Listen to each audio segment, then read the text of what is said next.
இப்போ நம்ம கிட்ட பேசுறதுக்கு தோனி வரார். கரடி மாதிரி எவ்வளவு ஸ்லோவா நடந்தது, சீக்கிரம் வாங்க. தோனி, நீங்க இந்த பேட்டை எப்படி இவ்வளவு அழகா சுத்துறீங்க?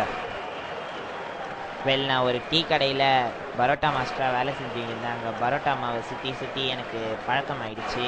அதனால தான் நான் அப்படி சுற்றினேன்.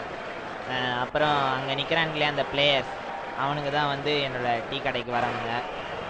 எல்லாம் எங்கள் கடைக்கு ரெகுலர் கஸ்டமர்ஸ். வெல் தோனி, நீங்க நிறைய பேர் கூட சுத்துறதா கேள்விப்பட்ட. முன்னாடி மந்த்ரா பேடி, அடுத்தது தீபிகா படுகோனே. இப்போ உங்களோட புது ஃபிகர் யாரு? இப்போ நான் ரீசெண்டாக சென்னை சூப்பர் கிங்ஸ் கேப்டன் ஆனதுலேருந்து லக்ஷ்மி ராயை தான் கரெக்ட் பண்ணியிருக்கேன். 4-5 நாளாக டேட்டிங் கூட போயிருக்கேன்.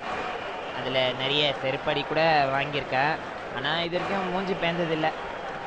வெல் தோனி, நீங்க அடுத்த மேட்ச் பத்தி என்ன நினைக்கிறீங்க?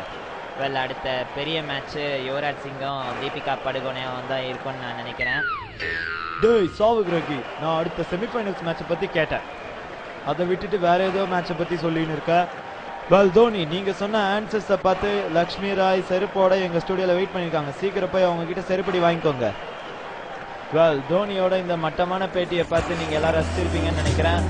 அடுத்த வாட்டி இதே மாதிரி ஒரு மட்டமான இன்டர்வியூல நான் உங்களை சந்திக்கிறேன். Until then, bye from Ravi Shastri.